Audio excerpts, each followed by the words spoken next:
Hello everyone, ई point classes में आप सभी का हार्दिक स्वागत है। आज हम इस वीडियो में कक्षा 9th विषय गणित में अध्याय 1 संख्या पद्धति की प्रश्नावली 1.2 का अध्ययन करेंगे। पिछले वीडियो में हमने प्रश्नावली 1.1 का अध्ययन किया था, जिसका लिंक इस वीडियो के डिस्क्रिप्शन में दिया गया है।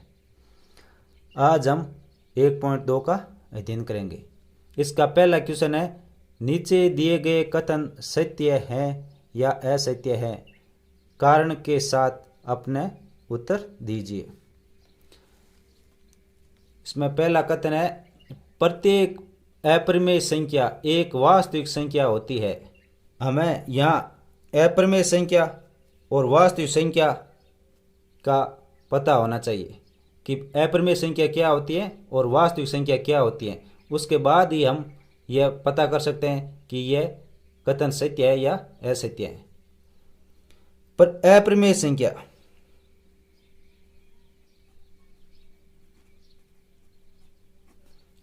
संख्या होती हैं जो अंडररूट में लिखी जाती है, जैसे √3, √2, √11 इस प्रकार की।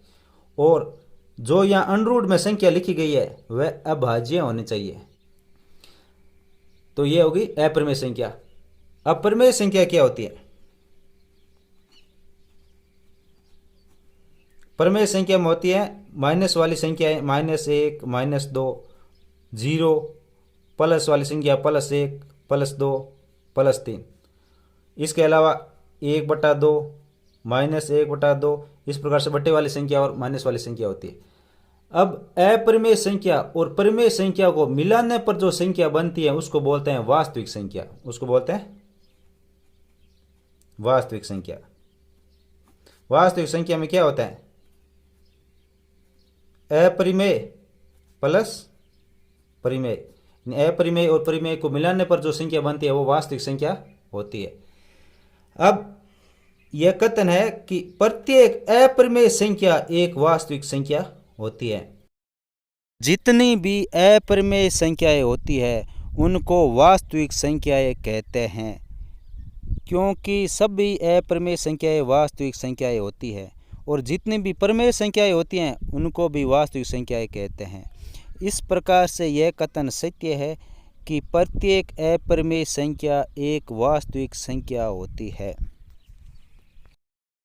यह कथन सत्य है क्योंकि अपरिमेय संख्या होगी वो वास्तविक संख्या होगी।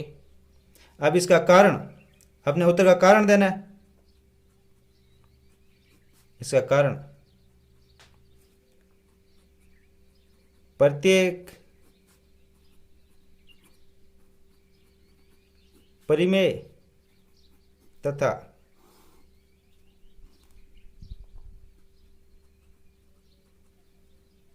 अपरिमेय संख्या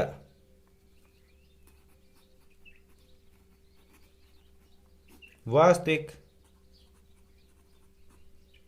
संख्या का भाग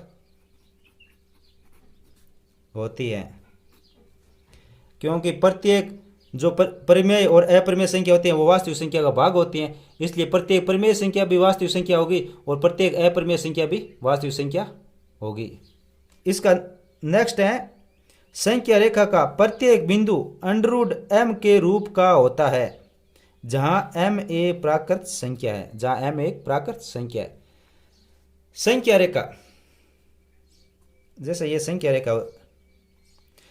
रेखा पर यहां पर 0 होता है, इस तरफ 1, 2, 3 इस प्रकार से संख्या लिखी जाती है, और इस तरफ -1, -2, -3 इस प्रकार इस तरफ संख्या लिखी जाती है।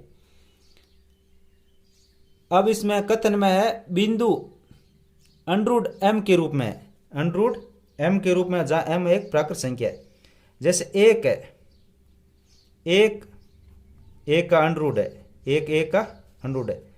2 है यानी 2 4 का अंडरूट है। इस प्रकार ये 3 है, 3 ये 9 का अंडरूट है।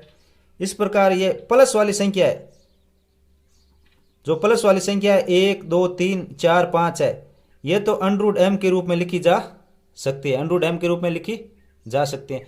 लेकिन जो ये माइनस वाली संख्या -1 -2 -3, ये किसी भी प्राकृत संख्या का अंडर नहीं है, यानी वर्गमूल नहीं है।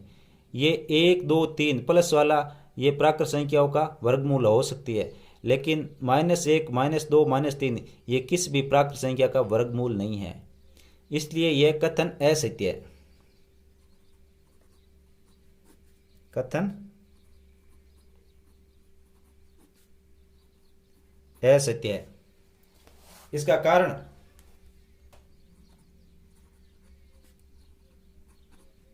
क्योंकि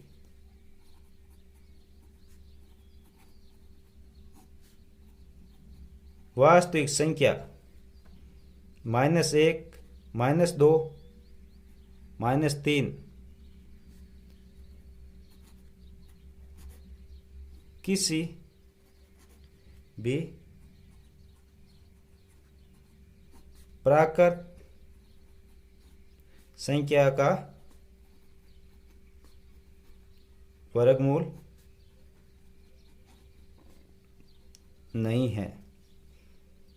यानी ये प्लस वाली संख्या ये तो प्रत्येक प्राकृत संख्या का वर्गमूल हो सकती है, लेकिन माइनस वाली संख्या ये किसी भी प्राकृत संख्या का वर्गमूल नहीं है। अब नेक्स्ट कथन है, प्रत्येक वास्तविक संख्या एक अपरिमेय संख्या होती है।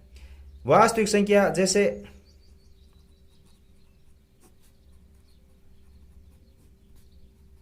वास्तविक संख्या होती है जैसे √13 √5 -1 1/2 5, इस प्रकार की होती है वास्तविक संख्या। जैसे ये अपरिमेय संख्या है, √5 ये अपरिमेय संख्या है, लेकिन -1 ये परिमेय संख्या है, 1/2 ये परिमेय संख्या है, 5 ये परिमेय संख्या है, ये परिमेय संख्या है। तो इसलिए ये कथन असत्य है, क्योंकि वास्तविक संख्या होती है उसमें परिमेय संख्या और अपरिमेय संख्या दोनों होती है। इसलिए हम केवल यह नहीं कह सकते कि सभी वास्तविक संख्याएं अपरिमेय संख्या होती हैं।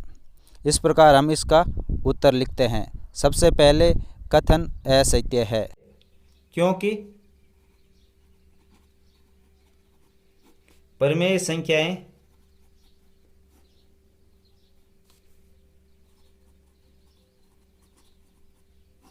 वास्तविक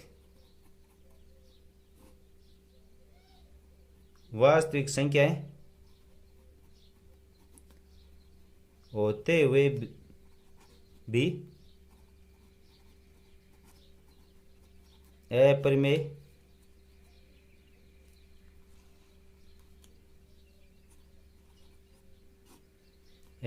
संख्या नहीं होती। क्योंकि जो ये परिमेय संख्या है ये वास्तविक संख्या है, लेकिन अपरिमेय संख्या नहीं है। अब नेक्स्ट क्वेश्चन है, क्या सभी धनात्मक पूर्णांकों के वर्गमूल अपरिमेय होते हैं? यदि नहीं तो एक ऐसी संख्या के वर्गमूल का उदाहरण दीजिए जो एक परिमेय संख्या है। तो ये क्या है? नहीं, सभी धनात्मक पूर्णांकों के वर्गमूल अपरिमेय नहीं होते हैं, क्योंकि सभी धनात्मक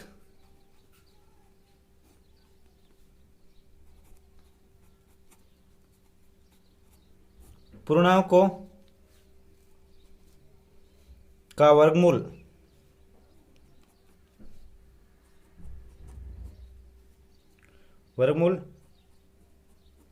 एक अपरिमेय संख्या नहीं होती।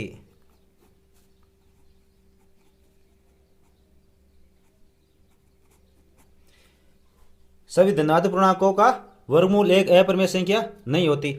जैसे √16 है, √16 का अपन अंडरूट निकालेंगे यानी वर्गमूल निकालेंगे तो 16 को अपन 4 गुणा 4 लिखते हैं, और 4 गुणा 4 अंडरूट में तो 1 4 बार आएगा, तो इसका उत्तर होगा 4। तो 4 एक क्या है? परिमेय संख्या। ये क्या है? 4 एक परिमेय संख्या है। लेकिन जैसे 7 है तो 7 अभाज्य संख्या है, और 7 का कोई वर्गमूल नहीं होगा, अंडरूट 7 का अंडरूट 7 ही रहेगा। तो ये क्या है, ये अपरिमेय संख्या है और ये परिमेय संख्या है। हमने देखा कि सभी धनात्मक पूर्णांकों का वर्ग एक अपरिमेय संख्या नहीं होती है। अब आगे क्या कह रहा है, उदाहरण देना है।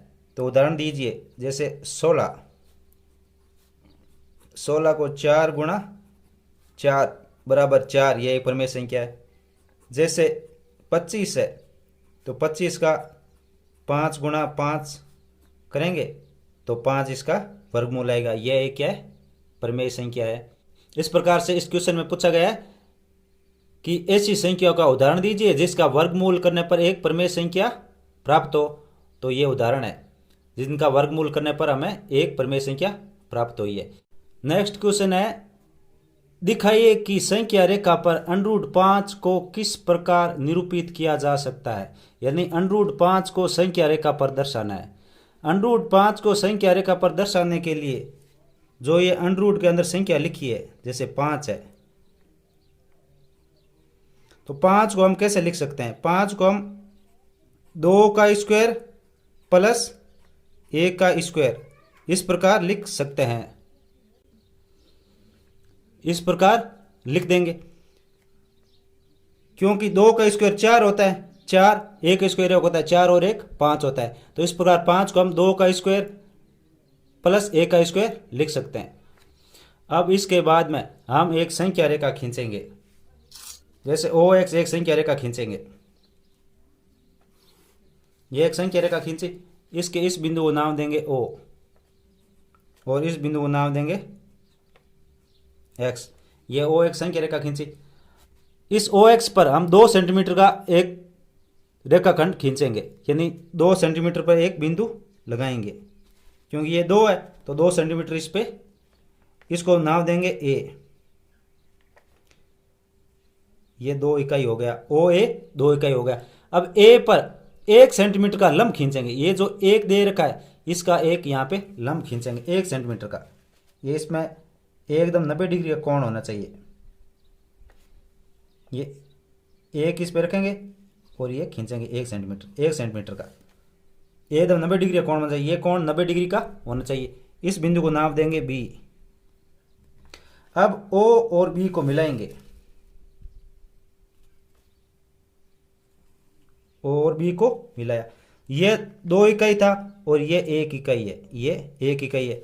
क्योंकि ये 2 इकाई तो ये 2 इकाई, इस 1 का ये 1 इकाई। अब OB की लंबाई कितनी है, ये त्रिभुज है, इसमें ये 90 डिग्री का कोण है तो ये समकोण त्रिभुज हो गया। इसमें ये आधार है और ये लंब है, तो इस कर्ण हम निकाल सकते हैं।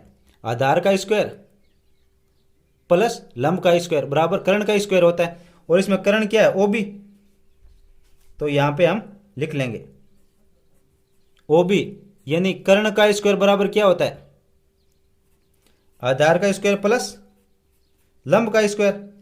लंब का स्क्वायर 2 का स्क्वायर करेंगे तो 4, 1 का स्क्वायर 1, यानी 4 और 1 कितने हो गए, 5 हो गए। अब ये जो OB इसका स्क्वायर हटाएंगे, इसका स्क्वायर हटाएंगे, OB इसका स्क्वायर हटेगा तो सामने का जो अंक है वो हो जाएगा अंडररूट, उस पर लग जाएगा अंडररूट। तो ये अंडररूट 5 होगा, यानी OB का मान कितना हुआ, OB का मान हुआ अंडररूट 5। ये OB का मान हो गया अंडररूट 5। अब ये त्रिभुज का ये कर्ण OB ये अंडररूट 5 है, लेकिन हमें इस संख्या रेखा पर अंडररूट 5 दर्शाना है। यानी अंडररूट 5 कहां पर है, इसको दर्शाने के लिए हम एक डिवाइडर लेंगे और उस डिवाइडर में पेंसिल लगाएंगे। और पेंसिल लगाने के बाद हम जो ये प्रकार है इसमें ये दूरी भरेंगे, अंडररूट 5 दूरी, ये यहां से यहां तक की। ये दूरी भरने के बाद हम प्रकार को इसी बिंदु O पर टिकाए रखेंगे और यहां से एक चाप खींचेंगे, यहां B से एक चाप खींचेंगे। यह चाप संख्या रेखा पर, OX संख्या रेखा पर जहां पे टच कर रहा है, कहां पे टच कर रहा है, ये यहां पे टच कर रहा है। इस बिंदु को नाम देंगे P, इस बिंदु को नाम देंगे P। और ये P है, ये अंडररूट 5 को दर्शा रहा है। ये P क्या दर्शा रहा है, अंडररूट 5 को, क्योंकि प्रकार के अंदर ये दूरी अंडररूट 5 पर ही थी और ये दूरी सेम यहां पर है, तो ये अंडररूट 5 है। ये यहां से यहां दूरी क्या है, अंडररूट 5 है। ये यहां से यहां की दूरी अंडररूट 5 है, तो ये हो गया 5। इसको दोबारा समझते हैं। √5 को संख्या रेखा पर दर्शाने के लिए √5 को हम दो संख्याओं के रूप में लिखेंगे जो वर्ग करने पर और उनका योग करने पर 5 आए। तो 5 को हम 2 का स्क्वायर प्लस 1 का स्क्वायर लिख लिया। अब 2 है तो 2 इकाई यहाँ से यहाँ तक 2 इकाई का एक रेखाखंड खींचेंगे और फिर इस बिंदु पर हम ये 1 है तो 1 सेंटीमीटर का यहाँ पे लंब खींचा, फिर इन दोनों बिंदुओं को मिलाया और जो ये कर्ण प्राप्त होगा ये √5 के बराबर होगा, ये √5 के बराबर होगा। और इसको प्रकार में भर के अपने एक चाप काटेंगे, प्रकार का सिरा यहाँ टिका रहेगा और पेंसिल से इधर यहाँ पे एक बिंदु प्राप्त होगा और ये बिंदु √5 होगा। अब इसकी हम रचना करेंगे। रचना करने में क्या है, जो जो हमने यहाँ पे कार्य किया उसको लिखना है। सर्वप्रथम हमने एक संख्या रेखा OX खींचा, उस पर OA एक रेखाखंड खींचा, फिर A पर AB एक लंब खींचा, फिर और B को मिलाया और उसके बाद में OB की दूरी भर के हमने एक चाप काटा जो संख्या रेखा को बिंदु P पर काटता है और ये P बिंदु क्या है, √5 को दर्शाता है। इस प्रकार से इसकी रचना करनी है। अब ये रचना करनी है आपको। सर्वप्रथम OX संख्या रेखा खींची, OA बराबर 2 इकाई प्राप्त किया, AB लंब OA खींचा और तथा B को मिलाया, OB √5 प्रकार में भरकर एक चाप खींचा जो OX को P बिंदु पर मिलाया और इस प्रकार P बराबर √5 प्राप्त हुआ। इस प्रकार के रचना करते हैं। इस प्रकार आज हमने प्रश्नावली 1.2 का अध्ययन किया है। नेक्स्ट वीडियो में हम 1.3 का अध्ययन करेंगे। तब तक के लिए धन्यवाद।